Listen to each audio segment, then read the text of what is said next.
As if violating domestic laws in the United States wasn't enough, Donald Trump may now be violating international laws. We're covering today the Trump administration's attacks on Venezuelan vessels that were in international waters. And we're going to talk about whether these were legal, what the ramifications are, both politically and legally. We're going to talk about all the issues surrounding that. I'm Shant Karnikian. That's Brian Kabateck.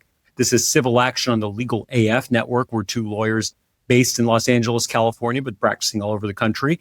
And if you like this content, make sure to hit that subscribe button so you can keep up with us. Brian, tell us a little bit more about these attacks and what we know so far. Yeah, normally we don't cover international affairs, but we do when it involves legal issues and the law of the United States, the law of the United Nations, and this really does tread into those issues. So what we know so far is that 2 boats have been blown up and destroyed and 14 people have been killed, all of whom apparently are Venezuelan citizens, all of whom the Trump administration has claimed without any proof were engaged in drug trafficking, specifically cocaine and fentanyl. That's what the story is. It's being told. Now, this is one of those stories that it might be easy for people to simply say, you know what, this happened a long ways away. I'm not sure the exact location, but in international waters off of Venezuela, boats, whether they were coming to the United States or not, is something we don't know. So why is this probably, likely, most definitely, almost certainly violations of international law? Well, first of all, even the Coast Guard, which is responsible for protecting, smuggling into the United States, isn't allowed to simply open fire on boats that are approaching the United States unless there's a clear and present danger. So there's no indication that there was a clear and present danger here, right, Sean? Yeah. And I think that you then go into whether or not what is the law out there. So let's kind of quickly go through it. There's the United Nations Convention on the Law of the Sea, which the U.S. generally follows despite it not ratifying it. And it says that the Navy in this case, it wasn't the Coast Guard, the Navy can't use lethal force without prior boarding or confirmation of what's actually on the boats. There's no indication that the boats tried to attack a Navy boat. There's also certain rules out there about human rights and extrajudicial killings, that you just don't kill people because you suspect that they're engaged in some crime. You can't summarily kill someone, even if they're smuggling drugs. I don't care what they're doing. You don't summarily kill someone, especially as the United States, where we have things like, due process. I understand these are probably not American citizens. They weren't on American soil. But if you do it abroad, then it could be an act of war. There's still rules that apply. It's not lawlessness just because it's in international waters, right? Yeah, and there was they didn't go to the UN. They didn't indicate that they were going to do this. Trump just simply decided to do it. I mean, I personally think one of the reasons they do this is because he does things like this to deflect attention away from Epstein or something else crazy that he's doing. And he rallies his base, who once he says they're drug smugglers, they automatically become drug smugglers. But what's interesting about this is that it's a departure from established U.S. practices, Sean. I mean, there's no evidence in the past that the United States has done this. And before I get corrected on that, I will say the United States has a history of engaging in acts that are similar to this. But this is a drug trafficking operation that they blew out of the water.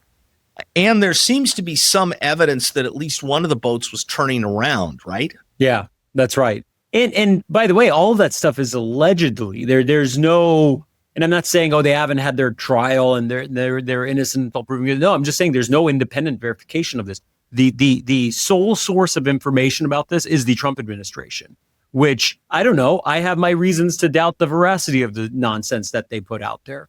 So, just where they're like, take us at our word. They had fentanyl. They were on their way to the U.S., so we killed them. And it's like, well, how do we verify that? How do we know that? What do you have out there?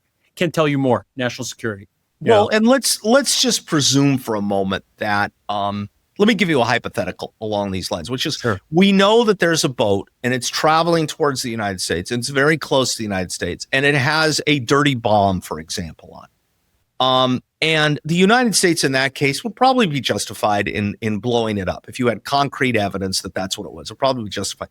Well, here, there's no clear and present danger by the definition. Yes, there's a danger to the people of the United States if drugs are being brought in illegally. There's no question about that. But where do you draw the line, Shant?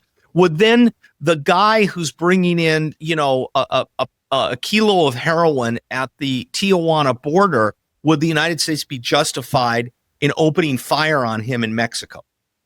Yeah, I mean, it is a slippery slope argument, right? It's if someone's being thin, and look, the way the Trump administration and the right kind of frames this is, well, this is a threat to national security. It is a threat to safety because these drugs are killing people. But that doesn't mean we can go out and indiscriminately kill others that are in international waters. I mean, what if the shoe was on the other foot? What if Americans that were trying to go somewhere else were killed because somebody else suspected them of smuggling? I'm not saying that's something that U.S. citizens are known for, but for some whatever justification it was, they were killed. Wouldn't we be up in arms about that? Wouldn't that cause some sort of an international crisis if Americans just got indiscriminately killed?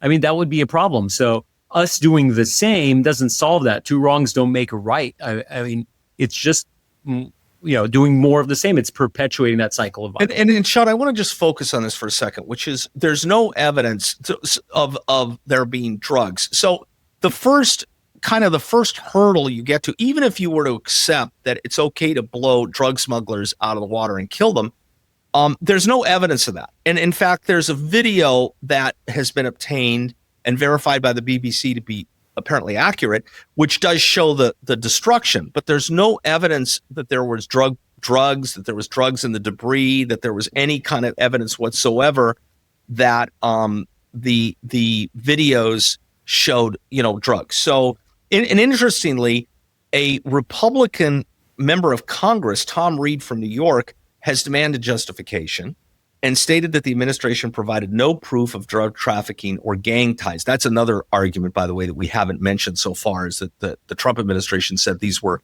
gang-related. Sure, another one of their boogeymen. Yeah, right. They have all these different boogeymen. Yeah, I mean, I don't necessarily think you can trust the Venezuelan government. I think there's some issues there as well, but it doesn't help the fact that there's a $50 million bounty that the United States has placed on President Maduro of Venezuela. Yeah. I remember when I saw the headline for that, it's like, oh, Trump's talking about a fugitive and he's talking about a bounty. And I watched it and I was like, is he talking about Maduro? Like, it's just wild. I mean, there's no justification of lethal force. It's no different than my hypothetical about someone smuggling drugs in the United States through the Tijuana border, or a drug dealer on the streets of Chicago selling drugs. The police can't just open fire and kill them. In addition to that, you add the military to this. So, I did a little bit of a deeper dive, and I know you did too, and we looked at whether there's any experts out there that are realistically supporting what the administration did. And only thing we could find is that the only support for what they did comes directly from the Trump administration itself. Right. So, and that's what I was saying. And it wouldn't be strange to doubt them. It wouldn't be improper or unreasonable to question the veracity of the stuff they put out. So they're the sole source of this information. And they tell us, trust us, this was justified. I mean, even if it was justified, it still doesn't make it legal. There's still a whole host of international rules that apply to this. So, look, I'll share my final thoughts on this, Brian. This is more boundary pushing. This is more boundary testing. This is Trump trying to do things, and at the same time, maybe killing two birds with one stone. He's testing boundaries. He's gaining international attention about this. He's creating a distraction. But then at the same time, it's self-promotion. It's I'm stopping the drug dealers, and now he can promote this. He can say I'm saving America, I'm making it a better place, etc. That's his take on it, and I think that's the purpose. What do you think the purpose is? Well, I think that it's to deflect attention away from other things. It's to show how he's a strong man. It's to show how he has complete control of the military. He and Pete Hegseth are behind this. I think my final thought on this, Shant, is that this once again demonstrates why the Republicans in Congress there's no profiles in courage, except this one congressman from New York who's speaking out about it. This is where congressional oversight's required. Congressional oversight should be coming in. They should be stopping this. They should be holding hearings. They should be doing something about this kind of conduct. and they let him do whatever he wants. And that's unfortunately absolutely true. They let him do whatever he wants. So that's it for me. Well, that we'll keep up with this one. We'll see if anybody speaks out about it and how it shakes out. And I really don't know how it's going to shake out. I'm Shant Karnikian. That's Brian Kabateck. This is another installment of Civil Action on the Legal AF Network. If you like this content, hit that subscribe button, share with us your comments. If you have any legal issues that you want to reach out to us about, you can do that. We're practicing lawyers out here in California. We're happy to talk to anyone. I'm Shant Karnikian. That's Brian Kabateck. And we'll see you on the next one.